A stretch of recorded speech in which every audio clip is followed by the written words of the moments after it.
Sir ನಿಮಗೆ ಒಂದು ನಾವು ಹೊಯ್ಸಳ ಅಂತ ಯೂತ್ ಕಾಂಗ್ರೆಸ್ ಅಧ್ಯಕ್ಷ KR ಅಸೆಂಬ್ಲಿ ಮೈಸೂರು ಸಿಟಿ ಭಾಗದಲ್ಲಿ ಅಸೆಂಬ್ಲಿ ಪ್ರೆಸಿಡೆಂಟ್ ಆಗಿದ್ದೆ. ಮತ್ತು ಇವತ್ತು ನಾವೇನು ಬಂದಿದ್ದೀವಿ ಮೈಸೂರಿಂದ ಸುಮಾರು ಒಂದು 50 ಜನ ಬಂದಿದ್ದೀವಿ. ಖಂಡಿತವಾಗ್ಲೂ BJPಯವರು ಗೊತ್ತು, ಮತ್ತು ಎಲ್ಲ ಕಳ್ಳರಿಗೆ ಗೊತ್ತು ನಾವು ಕಳ್ತನ ಮಾಡಿದ್ದಾರೆ ಅಂತ ಗೊತ್ತು. ಆ ವಿಚಾರವನ್ನು ಎಲೆಕ್ಷನ್ ಕಮಿಷನ್ನು ತಡೆಗಟ್ತಾರೆ. ಎಲೆಕ್ಷನ್ ಕಮಿಷನ್ ಓಪನ್ ಮಾಡೋಕ್ಕೆ ಆ ವಿಚಾರ ಮಾತಾಡೋಕ್ಕೆ ಸೆಂಟ್ರಲಿಂದ ಅವ್ರು ಪ್ರೆಜರ್ ಇರ್ತದೆ, ಅದಕ್ಕೆ ಅವ್ರು ಮಾಡೋಕ್ಕಿಲ್ಲ. ಖಂಡಿತವಾಗ್ಲೂ ಒಂದು ತನಿಖೆ ಸಪ್ರೇಟಾಗಿ ಒಂದು ತನಿಖೆ ಮಾಡಿ ಓಪನ್ ಆಗಿ ಸ್ಟೇಟ್ಮೆಂಟ್ ಕೊಟ್ಟರೆ ನಿಜವಾಗ್ಲೂ ಮತಕಂತನ ಆಗಿದೆ. ಬೆಂಗಳೂರೇ ಆಗಿದೆ, ಅದು ನಿಮಗೂ ಗೊತ್ತು, ಎಲ್ಲರೂ ಗೊತ್ತಿದೆ. ಬೆಂಗಳೂರೇ ಆಗಿರುವಂಥ ಇನ್ನು ನಮ್ಮ KPCC ಅಧ್ಯಕ್ಷರು DK ಶಿವಕುಮಾರ್ ಅವರು, DCC ಸಚಿವರು ಮತ್ತು ನಮ್ಮ MD ಮಂಜುನಾಥ್ ಅವರು ಎಲ್ಲರೂ ಬಂದು ಅದನ್ನ ಸಾಕ್ಷಿ ಸಮೇತ ಕೊಟ್ಟಿದ್ದಾರೆ. ನಾವು ಮೈಸೂರಲ್ಲಿ ಹೋರಾಟ ಮಾಡ್ಕೊಂಡು ಬಂದಿದ್ದೀವಿ ಅದ್ರ ಬಗ್ಗೆನೇ. ಎಲ್ಲ ಮನೆಗೂ ಹೋಗ್ಬಿಟ್ಟು ಇಲ್ಲ ಅಂದರೂ ಒಂದು ಮೈಸೂರು KR ಅಸೆಂಬ್ಲಿಗೆ 10,000 ಮತ ಕಳ್ಳತನ ಏನಾಗಿದ್ದು ಅದ್ರ ಬಗ್ಗೆ ಸಹಿ ಸಂಗ್ರಹ ಮಾಡಿದ್ದೀವಿ. ನಾವು ಓಟ್ ಸರಿ ಮಾಡ್ಕೊಂಡು ಏನಾಗಿದ್ದು ಅದ್ರ ಬಗ್ಗೆ ಸಹಿ ಸಂಗ್ರಹ ಮಾಡಿದ್ದೀವಿ. ಇವತ್ತು ಮೈಸೂರಿಂದ ನಾವು ಬಂದಿದ್ದೀವಿ. ನಿನ್ನೆ ನಡೆದಂಥ ಬಿಹಾರದ ಸರ್, ಬಿಹಾರಲ್ಲಿ ಏನು ಎಲೆಕ್ಷನ್ ಮಾಡಿದಾರೋ ಅದು ವೋಟ್ ಹಾಕಿ ಮಾಡಿದಾರೋ ಅದು ಎಲ್ಲರ ಅಭಿಪ್ರಾಯ.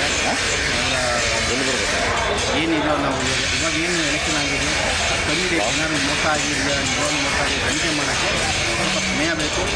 ನಿಜವಾಗ್ಲೂ ಏನಾದರೂ ಮೋಸ ಹೋಗಿ ಈಗ ಅಲ್ಲಿ ಊಟೋಳಿ ಆಗಿದ್ದರೆ ಅದಕ್ಕೆ ನಾವು ಕೋರ್ಟ್ ಮೂಲಕ ನಾವು ನೋಡಿಕೊಂಡು ಕಾಂಗ್ರೆಸ್ ಪಕ್ಷದಿಂದ ಮುಂದೆ ನಾವು ನಮಸ್ಕಾರ, ನನ್ನ ಶಶಾಂಗೌಡ ಅಂತೇಳಿ. ನಾನು ಮೈಸೂರು ಜಿಲ್ಲಾ ಯುವ ಕಾಂಗ್ರೆಸ್ನ ಪ್ರಧಾನ ಕಾರ್ಯದರ್ಶಿ ಆಗಿದ್ದೀನಿ.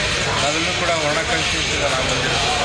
ನಮ್ಮ ಜೊತೆ ಇನ್ನು ಅನೇಕ ಯುವಕರು ಇವತ್ತು ನಾವು ಮೈಸೂರು ಭಾಗದಲ್ಲಿ ಹಾಗೂ ರಾಜ್ಯಾದ್ಯಂತ ಕೂಡ ನಾವು ಬೆಂಗಳೂರಿನ ಫ್ರೀಡಮ್ ಪಾರ್ಕ್ಗೆ ಬಂದಿದ್ದೀವಿ.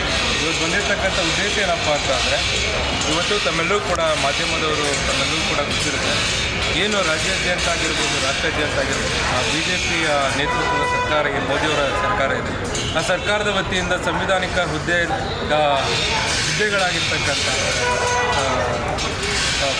ಅದು ಕಮಿಷನ್, ಎಲೆಕ್ಷನ್ ಕಮಿಷನ್, ಚುನಾವಣಾ ಆಯೋಗದಿಂದ ಏನು ರಾಜ್ಯಾದ್ಯಂತ ಅದು ರಾಷ್ಟ್ರಾದ್ಯಂತ ನಮ್ಮ ನಾಯಕರಾಗಿರ್ತಕ್ಕಂಥ ಸನ್ಮಾನ್ಯ ರಾಹುಲ್ ಗಾಂಧಿ ಅವರು ಒಂದು ಆರೋಪವನ್ನು ವಿತ್ ಡೀಟೇಲ್ಸ್ ನಿಮ್ಮ ಮಾಧ್ಯಮದ ಮೂಲಕವನ್ನೇ ಅವರು ತಗೊಂಡ್ಬಂದು ಎಲ್ಲರಿಗೂ ಕೂಡ ರಾಷ್ಟ್ರದ ಜನತೆಗೆ ತಿಳಿಸುವಂಥ ಕೆಲಸ ಮಾಡಿದ್ದಾರೆ. ಏನು ಮಾಡ್ತಾಯಿದ್ದಾರೆ ಅಂತಂದರೆ, ಇವರು ಪ್ರಜಾಪ್ರಭುತ್ವದ ವ್ಯವಸ್ಥೆಯನ್ನೇ ಹಾಳು ಮಾಡಲಿಕ್ಕೆ BJP ಸರ್ಕಾರದವರು ಇವತ್ತು ಹೊರಟಿದ್ದಾರೆ. ತಾವೆಲ್ಲರೂ ಕೂಡ ಹೇಳ್ಬೋದು, ಕರ್ನಾಟಕದಲ್ಲಿ ಕಾಂಗ್ರೆಸ್ ಪಕ್ಷ ಅಧಿಕಾರಕ್ಕೆ ಬರಬೇಕಾದ್ರೆ ನಿಮಗೆ ಮೋಸ ಆಗಿರಲಿಲ್ಲ. ಅವಾಗಲೂ ಕೂಡ ಆಗಿರ್ತಕ್ಕಂಥ ಏನು ನಿಮಗೆ ನಮ್ಮ ಬೆಂಗಳೂರು ಜಿಲ್ಲೆಯ ಕೋಲಾರ ಡಿಸ್ಟಿಕ್ನಲ್ಲಿ ಇರ್ತಕ್ಕಂಥ ಮಾಲೂರು ವಿಧಾನಸಭಾ ಕ್ಷೇತ್ರ ಏನಿತ್ತು, ಆ ಕ್ಷೇತ್ರದಲ್ಲಿ ತಮ್ಮೆಲ್ಲರೂ ಕೂಡ ಗೊತ್ತಿರೋ ಹಾಗೆ ಈಗ ಮತ್ತೆ ಮರು ಮತ ಎಣಿಕೆ ಆಗ್ತದೆ. ಯಾವ ಕಾರಣಕ್ಕೋಸ್ಕರ ಚುನಾವಣೆನ ಮತ್ತೆ ಮರು ಮತ ಎಣಿಕೆ ಇವ್ರು ಏನು ಮಾಡ್ತಾ ಇದ್ದಾರೆ ಅಂತಂದರೆ, ಪ್ರಜಾಪ್ರಭುತ್ವದ ವ್ಯವಸ್ಥೆನೇ ಹಾಳು ಮಾಡಲಿಕ್ಕೋಸ್ಕರ ಇವರು ಸಂವಿಧಾನದ ಅಂಗಗಳೇನಿದೆ ಅವ್ರ ಪರವಾಗಿ ನಡೆಸ್ಕೊಳ್ಳುವಂಥ ಕೆಲಸವನ್ನು ಮಾಡ್ತಾ ಇದ್ದಾರೆ. ಚುನಾವಣೆ ಆಯೋಗಕ್ಕೆ ನಾವೆಲ್ಲರೂ ಕೂಡ ಮನವಿ ಮಾಡೋದೇನೆಂದರೆ, ತಾವೆಲ್ಲರೂ ಕೂಡ ಬಾಬಾ ಸಾಹೇಬ್ರ ಆಶಯ ಏನಿತ್ತು, ಅವರ ಆಶೀರ್ವಾದದಂತೆ ತಾವೆಲ್ಲರೂ ಕೂಡ ಮತದಾನ ಮಾಡುವಂಥದ್ದು ನಮ್ಮೆಲ್ಲರೂ ಕೂಡ ಮೂಲಭೂತವಾದಂಥ ಹಕ್ಕಾಗಿದೆ. ಆ ಹಕ್ಕನ್ನ ತಾವೆಲ್ಲರೂ ಕೂಡ ಕಸಿದುಕೊಳ್ಳುವಂಥ ಕೆಲಸ ತಾವ್ಯಾರು ಕೂಡ ಮಾಡಬಾರ್ದು. ಹಾಗೆ ಇಡೀ ರಾಷ್ಟ್ರಾದ್ಯಂತ ನಾವೆಲ್ಲರೂ ಕೂಡ ಇವತ್ತು ನೋಡಿರ್ಬೋದು ನೀವು, ನಮ್ಮ ರಾಷ್ಟ್ರೀಯ ಅಧ್ಯಕ್ಷರು ಹಾಗೂ ನಮ್ಮ ಕರ್ನಾಟಕ ರಾಜ್ಯಾಧ್ಯಕ್ಷರ ನೇತೃತ್ವದಲ್ಲಿ ನಾವು ಇವತ್ತು ಫ್ರೀಡಮ್ ಪಾರ್ಕ್ನ ಮುಂದೆ ನಾವು ದೊಡ್ಡ ಹೋರಾಟವನ್ನು ಮಾಡಿದ್ವಿ. ಈ ಪ್ರತಿಭಟನೆ ಉದ್ದೇಶ ಏನಪ್ಪ ಅಂದರೆ, ತಮಗೆಲ್ಲರೂ ಕೂಡ ಗೊತ್ತಿದೆ, ಜನರು ಕೂಡ ಜಾಗೃತಿ ಆಗಬೇಕು, ತಮ್ಮ ಮನೆಗಳ ಹತ್ರ ಹೋಗಬೇಕು, ತಮ್ಮ ಬೂತ್ಗಳಲ್ಲಿ ತಮ್ಮ ಮತಗಳಿದೆಯಾ ಅಥವಾ ನಿಮ್ಮ ಏರಿಯಾದಲ್ಲಿ ಏನಾರ ಮತಗಳು ಮಿಸ್ ಆಗಿದೆಯಾ, ಯಾಕೆ ಮಿಸ್ ಆಯಿತು, ಈ ಥರ ಯಾವುದೇ ಇದ್ರೂ ಕೂಡ ತಾವೆಲ್ಲರೂ ಕೂಡ ಒಂದು ದೂರನ್ನು ಸಲ್ಲಿಸಿ ತಾವೆಲ್ಲರೂ ಕೂಡ ಪ್ರಜಾಪ್ರಭುತ್ವವನ್ನು ಗಟ್ಟಿಯಾಗಿಗೊಳಿಸಬೇಕು, ಒಂದು ಉತ್ತಮವಾದ ವ್ಯವಸ್ಥೆಯನ್ನು ಕ್ರಿಯೇಟ್ ಮಾಡಬೇಕು. ಅದಕ್ಕೋಸ್ಕರ ನಾವೆಲ್ಲರೂ ಕೂಡ ಹೋರಾಟವನ್ನು ಮಾಡಬೇಕಾದಂಥ ಕೆಲಸ ಇದೆ ಅಂತ ಪರಿಸ್ಥಿತಿ ಬಂದು, ಹಾಗಾಗಿ ನಾವು ಈ ಹೋರಾಟವನ್ನು ಮಾಡ್ತೀವಿ. ಧನ್ಯವಾದಗಳು.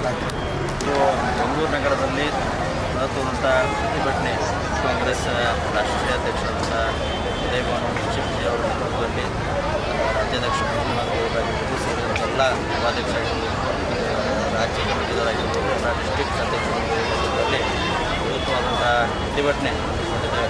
ಕಾರಣ ತಮ್ಮೆಲ್ಲರಿಗೂ ಗೊತ್ತಿರುವಂತೆ ಈ ಎಲೆಕ್ಷನ್ ಕಮಿಷನನ್ನು ದುರ್ಬಳಕೆ ಮಾಡಿಕೊಂಡು ರಾಷ್ಟ್ರದಲ್ಲಿ ಹಲವಾರು ರಾಜ್ಯಗಳಲ್ಲಿ ಮತ ಕಳ್ಳತನ ಮಾಡುವಂಥ ಪ್ರಯತ್ನ BJP ಪಕ್ಷದವರು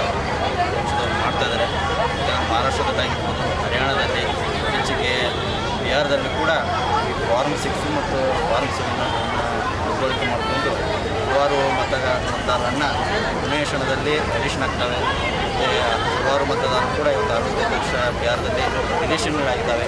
ಇದಕ್ಕೆ ಪ್ರಮುಖವಾದಂಥ ನಾವು ಪ್ರತಿ ಮತಕ್ಷೇತ್ರದಲ್ಲಿ ಪ್ರತಿ ಮತಕ್ಷೇತ್ರದಲ್ಲಿ 25,000 ರಿಂದ 30,000 ಮತಗಳು ಇವತ್ತು ಡಿಲೀಷನ್ ಆಗಿದೆ.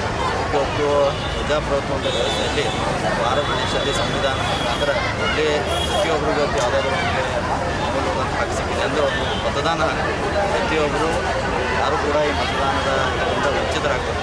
ಎಲ್ಲರೂ ಕೂಡ ಅದನ್ನು ಇರಬೇಕು. ಆದರೆ ನಾವು ನೋಡುವಂಥ ವ್ಯವಸ್ಥೆಯಲ್ಲಿ ಹಲವಾರು ಜನರಿಂದ ಈ ಮತದಾನ ಕಲಿಸುವಂಥ ಪ್ರಯತ್ನ ನಡೀತದೆ. ಅದನ್ನು ಖಂಡಿಸಿ ನಾವು ಇವತ್ತು ಪ್ರತಿಭಟನೆಯನ್ನು ಮಾಡ್ತದೆ.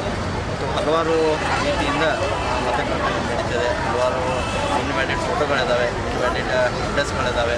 ಒಂದೇ ಮನೆ ಅಡ್ರೆಸ್ ತೋರಿಸಿ 50-60 ಅಡ್ರೆಸ್ಗಳನ್ನು ಮಾಡ್ಕೊಂಡಿದ್ದಾರೆ. ಮತ್ತು ರಿವಿಷನ್ ಅಂತ ರಿವಿಷನ್ ಅದು ಕೂಡ ಮಾಡ್ತದೆ.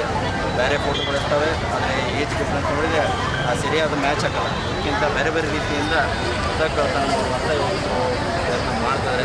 ಇವತ್ತು ಎಲೆಕ್ಷನ್ ಕಮಿಷನ್ ಕೂಡ ಅದರ ಜವಾಬ್ದಾರಿ ಏನಂದರೆ ಒಂದು ದೇಶದಲ್ಲಿ ಪಾರದರ್ಶಕವಾಗಿ ಚುನಾವಣೆಯನ್ನು ಮಾಡಬೇಕು, ಎಲ್ಲರಿಗೂ ಮತದಾನ ಹಕ್ಕು ಸಿಗಬೇಕಂದು ಒಂದು ರೀತಿಯಾಗಿದೆ. ಆದರೆ ಇವತ್ತು ಯಾವುದೇ ರೀತಿಯಂಥ ವ್ಯವಸ್ಥೆ ನಾವು ನೋಡ್ತಾ ಇಲ್ಲ. ಅದಕ್ಕೆ ರಾಹುಲ್ ಗಾಂಧಿಯವರ ನೇತೃತ್ವದಲ್ಲಿ ಒಂದು ಪತ್ರಿಕಾಗೋಷ್ಠಿ ಮಾಡುವ ಮೂಲಕ ಅವರು ದೇಶದ ಜನರ ಮುಂದೆ ಈ ಏನು ವ್ಯವಸ್ಥೆ ನಡೀತದೆ ಅದನ್ನು ಜನರ ಮುಂದೆ ಇಡುವಂಥ ಪ್ರಯತ್ನ ಮಾಡ್ತಿದ್ದಾರೆ. ಅದನ್ನು ನೋಡಿ ಇವತ್ತು ನಾವೆಲ್ಲ ಕೂಡ ಪ್ರಯತ್ನ ಮಾಡ್ತಿದ್ದೀವಿ.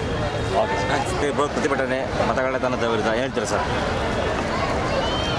ಯುವ ಕಾಂಗ್ರೆಸ್ಸಿನ ನೇತೃತ್ವದಲ್ಲಿ ಇವತ್ತಿನ ದಿನ ಫ್ರೀಡಂ ಪಾರ್ಕ್ನಲ್ಲಿ ಮತಗಳ್ಳತನದ ವಿರುದ್ಧ ಬೃಹತ್ವಾದಂಥ ಒಂದು ಪ್ರತಿಭಟನೆ ರ್ಯಾಲಿಯನ್ನು ನಾವಿವತ್ತು ಆಯೋಜಿಸಿದ್ದೇವೆ. ನಿಮಗೆಲ್ಲರಿಗೂ ಗೊತ್ತಿರೋ ಹಾಗೆ ಸುಮಾರು 6 ತಿಂಗಳ ಹಿಂದೆ ನಂತರ ಮತಗಳ್ಳತನದ ಸಬ್ಜೆಕ್ಟ್ ಬಗ್ಗೆ ವಿಶೇಷವಾಗಿ ವಿಶ್ಲೇಷಣೆ ಮಾಡುವ ಮುಖಾಂತರ ನಾವು ಯುವ ಕಾಂಗ್ರೆಸ್ದವರು ಇರ್ಬೋದು, ಮೇನ್ ಕಾಂಗ್ರೆಸ್ದವರು ಇರ್ಬೋದು, ರಾಹುಲ್ ಗಾಂಧಿಯವರ ನೇತೃತ್ವದಲ್ಲಿ ಯಾವ ರೀತಿ ಮತಗಳ್ಳತನದ ಈ ಸ್ಟ್ರಕ್ಚರ್ ಏನೈತಿ ಇದನ್ನು ನಾವು ಎಲ್ಲ ರೀತಿಯ ವಿಶ್ಲೇಷಣೆ ಮಾಡುವ ಮುಖಾಂತರ ಜನರ ಮುಂದೆ ಇಸಿಗೆ ಎಲೆಕ್ಟ್ರಾನಿಕ್ ಎಲೆಕ್ಷನ್ ಕಮಿಷನ್ದವರು ಯಾವ ರೀತಿ ಜನರನ್ನು ದಾರಿ ತಪ್ಪಿಸ್ತಾ ಇದ್ದಾರೆ, ವಿಶೇಷವಾಗಿ ಪ್ರಜಾಪ್ರಭುತ್ವದ ಕಗ್ಗೊಲೆ ಹಗಲತ್ತು ನಡೆಯುವಂಥ ಕೊಲೆ ಯಾವ ರೀತಿ ಆಗ್ತಾ ಇದೆ ಇದನ್ನು ನಾವು ವಿಶ್ಲೇಷಣೆ ಮಾಡೋಕ್ಕೆ ಎಲ್ಲ ರೀತಿಯ ಪ್ರಯತ್ನ ಮಾಡ್ತಾ ಇದ್ದೇವೆ.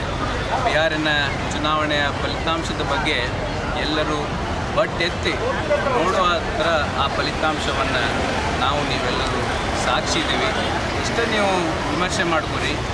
100 ಸೀಟು ಒಂದು ಪಕ್ಷಕ್ಕೆ ಕೊಡ್ತಾರೆ, 90 ಸೀಟ್ ಆ ಪಾರ್ಟಿದವ್ರು ಗೆದ್ದು ಬಿಡ್ತಾರೆ. ಅಂದರೆ 90% ಸ್ಟ್ರೈಕ್ ರೇಟ್. ಇದು after 20 years of anti incumbency. ಇದರ ಬಗ್ಗೆ ಜನರು ಪ್ರಶ್ನೆ ಎತ್ತಬೇಕಾಗೈತಿ.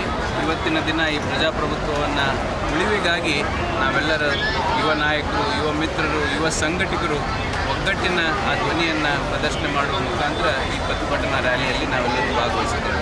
Okay sir.